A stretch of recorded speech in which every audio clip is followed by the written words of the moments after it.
iBoard කියලා පිළිගන්නම් ස්ට්‍රේලියානු YouTube channel එකට. අද අපි කතා කරන්න යන්නේ Sony amplifier එකක් ගැන.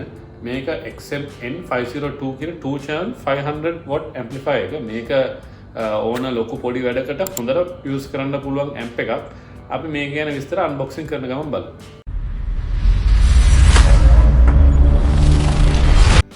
පෙට්ටි ඉස්සරහට ගත්තොත් මේක Sony stereo power amplifier කියලා ගහලා තියෙන මොඩල් එක XM502 කියලා ගහලා තියෙනවා. මේක ඉස්සරහේ amp එකේ ෆොටෝ එකක් එක්ක මේකේ watt 500 max එකකුයි watt 65 4 ohms output දෙකකුයි LPF කියන්නේ low පැත්ත අපිට වෙනම මේ මොකක්ද subwoofer එකට වෙනම දෙන්න පුළුවන් automatic terminal control සහ මේකේ 2 හරි 1 හරි bridgeable මේ channel එකක් ගන්න පුළුවන් කියලා තියෙනවා. අපි මේ බැටරියොත් ඒ ටිකමයි මෙතනක් ගහලා තියෙන්නේ. අපි ඉස්සර අනිත් පැත්ත හැරෙව්වොත් මේකේ ගහලා තියෙනවා Sony badge එක export model එක. ඊට අමතරව මේ serial number මේ barcodes ඒ වගේ ගහලා තියෙනවා. මේක යට Sony Corporation made in Thailand කියලා තමයි ගහලා තියෙන්නේ. මේ පිටිපස්සට ගියොත් Sony මේ features ටික ගහලා තියෙනවා model එක automatic terminal control කියන feature එකයි. efficient cooling design එකකුත් තියෙනවා මේකේ මේ terminal control එකක් තියෙන්නේ මේකේ heat එක එන්නේ මේකේ තියෙන මේ plate එකට ඒ plate එකෙන් තමයි heat එක මුදා හරින්නේ high quality components එකව කරලා දෙනවා කියලා මේකේ සඳහන් වෙලා තියෙනවා ඒ වගේම LPF on off switch එකක් තියෙනවා hertz 80 single sided connection එකක් තියෙනවා මේක එක පැත්තෙම තමයි ඔක්කොම power speaker out controls ඔක්කොම තියෙන කියලා තමයි සඳහන් වෙලා තියෙන්නේ මේක අරලා බලන්න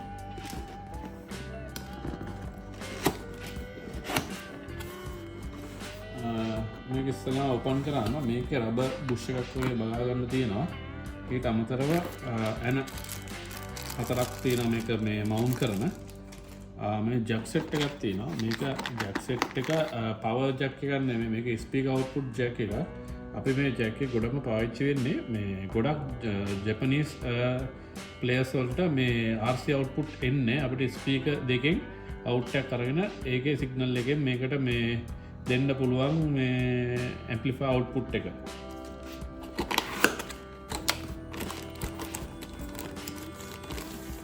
ඇතුලේ මේකේ පොත තියෙනවා පොත් දෙකක් තියෙනවා එකක් stereo amplifier කියලා ගහලා මේක ඩුබායි හරි මොකක් හරි භාෂාවකින් තියෙන්නේ අනිත් එක මේකේ තව ඉංග්‍රීසි වලින් තව මොකක් හරි ඉතාලි හරි මොකක් හරි භාෂාවක් එක්ක තමයි මේක තියෙන්නේ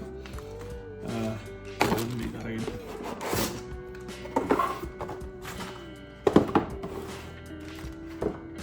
මොකක්ද මේ පොලිතින් එකකින් තමයි ඉස්සලාම තියෙන්නේ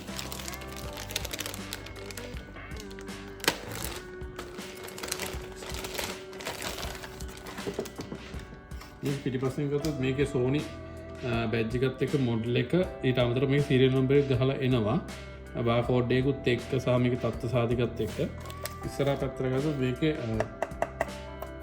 සාමාන්‍යයෙන් rough design එකක් තියෙන්නේ ඒ වගේම මේකේ export 500W 2 and 1 channel power amplifier කියලා ගහලා තියෙනවා මේකේ මේක metal එකක් එන්නේ මේකට තමයි heat එක අල්ලන්නේ ඒ කියන්නේ මේක සෑහෙන්න වගේ රත් වෙනවා මේක වැඩ කරද්දී මේක තමයි heat එක output ගොඩක් වෙන්නේ අපි power controls පැත්තට ගත්තොත් මේක ඉස්සෙල්ලා දැක්ක වගේ high level input එකක් තියෙනවා ඒ කියන්නේ speaker out මේ input එකක් දෙන්න තියෙනවා මේකේ මේක දෙන්න තියෙන විදිය සඳහන් වෙලා තියෙන ඊට අනුව input එක දෙන RC input එක මේකේ LPF on off switch එකක් තියෙනවා පෙට්ටියේ සඳහන් වෙලා තිබුණා වගේ එහා පැත්තේ power protector මේ light indicator එකක් තියෙනවා ඒකේ power එක නිල් කොළ පාටිනොත් protector එක රතු පාටිනොත් තමයි මේකේ මේ පෙන්වුම් කරන්නේ මේකේ ඊට අමතරව level එක control කරන්න තියෙනවා මෙතන speaker 4 output එක තියෙනවා ampere 25 fuse එකකුත් තියෙනවා මෙතන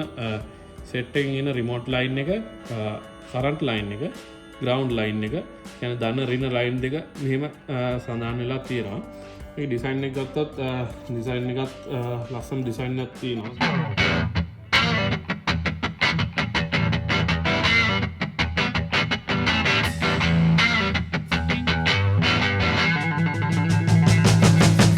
ඇම්ප් එක අවුට්පුට් ගැන ගත්තොත් මැක්සිමම් පවර් එක 4 ohms වලදී වොට් 150 ගානේ channel දෙකක් තියෙනවා. bridge mode 4 ohms එකේදී වොට් 500 ගානේ එක channel එකකුත් 2 ohms වලදී 210 වොට් ගානේ channel දෙකකුත් අපිට මේකෙන් output එකක් විතර ගන්න පුළුවන්. ඊට අමතරව මේකේ RMS එක ගැන කතා කරොත් වොට් 65 ගානේ channel දෙකක් 4 ohms වලදී අපිට ගන්න පුළුවන්. ඒ වගේම වොට් 85 ගානේ channel දෙකක් 2 ohms වලදී අපිට output එකක් විතර ගන්න පුළුවන්. මේකේ bridge mode එකේ RMS එක ගත්තොත් වොට් 175ක output එකක් මේකේ සඳහන් වෙලා තියෙනවා. මේකේ වාසිය වන්නේ මේකේ අපිට 6x9 දෙකක් හෝ 6x9 හරි ස්ටීරියෝ ස්පීකර්ස් දෙකක් හෝ subwoofer එකක් අපිට යූස් කරන්න පුළුවන්. සාමාන්‍ය යූස් එක්ස්පීරියන්ස් එක වගේ ගත්තොත් අංගල් 12 10 12 ඉන්ඩෝ subwoofer එකක් සාමාන්‍ය Infinity JBL dual coil එකක් හෝ single coil එකක් අපිට හොඳ output එකක් මේ amp එකෙන් ගන්න පුළුවන්. මොකද මේ amp එක budget හින්දා මේ amp එකේ වාසිය වන්නේ ඒක. අවාසිය ගැන කතා කරලා මේ amp එකේ copy එකක් තියෙනවා. මේ amp එකේ copy එක මේ වගේමයි වෙනස හොයන්න පුළුවන්. සාමාන්‍ය පුද්ගලෙක් නම් වෙනස හොයන්න කොහොමත් අමාරුයි. මේක මේ සම්බන්ධයෙන් දන්නේ කෙනෙක්ගෙන් තමයි තොරතුරු ගන්න වෙන. මම කෙටියෙන් සඳහන් කරන්න මේකේ මේ වගේම ඩිසයින් එක මේකේ මෙටල් ගතිය ඒ ඔක්කොම මේ වගේම තියෙනවා. මේක අපිට හොයාගන්න පුළුවන්. මේකේ ටර්මිනල් මේ වගේ නෑ මෙහෙල්ලෙනවා සද්ද වැඩි. අනික මේකේ බර ගොඩක් වැඩි චයිනිස් එකට වඩා අපිට ඒකෙන් ගොඩක් මේවා කරගන්න පුළුවන්. ඊට අමතරව අපි දැන් ඒකෙන් අවුට්පුට් එක දාලා පවර් එක දාලා අවුට්පුට් එක ගද්දි ඒක ඕවර්හීට් වෙලා ඕෆ් වෙන මේක වැඩි. මේක එහෙම දැනට සඳහන් වෙන්නේ නැහැ ඕවර්හීට් වෙලා ඕෆ් වෙනවා කියලා. දරා ගන්න බැලුව කියන්නේ අවුට්පුට් එක දරා ගන්න බැරුව චයිනීස් වර්ෂන් එකේදී ඒක මේ ඕෆ් වෙලාම යනවා. ඊට අමතරව දෙකේම තායිලන්ඩ් කියලා තමයි සඳහන් වෙලා තියෙන්නේ. මේඩ් ඉන් තායිලන්ඩ් කියලා. ඒකේ බොක්ස් එක ටිකක් වෙනස්. ඒක පාට ටිකක් ක්‍රීම් ගෝල්ඩ් පාට කළු පාට බොක්ස් එකක් තමයි එන්නේ. මේක රතු පාට සුදු මික්ස් වෙච්ච බොක්ස් එකක් තියෙන හින්දා ඒකෙන් ඒක හොයන්න පුළුවන්. හැබැයි මේකම 1000 සීරීස් එකේදී හොයන්නම් බෑ. බොක්ස් එකත් එක වගේ අර මම කිව්ව ටර්මිනල් හෙලවෙන එකයි ෆියුස් එකේ පාට ටිකක් වෙනස්. ඊට අමතරව බොක්ස් එකේ අකුරු එහෙම බොඳයි හැලවෙලා එහෙම තමයි හොයාගන්න පුළුවන්. ප්‍රධානම දේ බරින් සහ අපි දාලා බැලුවම අවුට්පුට් එක ඒකේ සාමාන්‍ය පැයක් එකමාරකදී ඕවර්හීට් වෙලා ඕෆ් වෙනවා. සබ්වූෆර් වලට වගේ දැම්මොත් මේක නම් සාමාන්‍යයෙන් තියෙන විදිහට පැය 5ක් 6ක් එක දිගට කිසි ප්‍රශ්නයක් නැතුව අහන්න පුළුවන්. ඉන්ඩෝ subwoofer එකකින් outdoor නම් මේක මදි ඇත්තටම කිව්වොත්. outdoor සාමාන්‍යයෙන් ස්ටීරියෝ ස්පීකර්ස් වල දෙන්න පුළුවන්. subwoofer එකක් outdoor දෙන්න මේක ඇත්තටම කිව්වොත් මදි. මේකේ මිල ගැන සඳහන් කරොත් දැනට මේ වීඩියෝ එක මේ කරන දවස්වල විතර වෙළඳ පොලේ සාමාන්‍යයෙන් 22ක් 25ත් අතර ගානකට මේක 1 year warranty එක අපිට ලබා ගන්න පුළුවන්. මේක චයිනීස් වර්ෂන් එක යන්නේ සාමාන්‍යයෙන් 12ක් 15ක් අතර වගේ.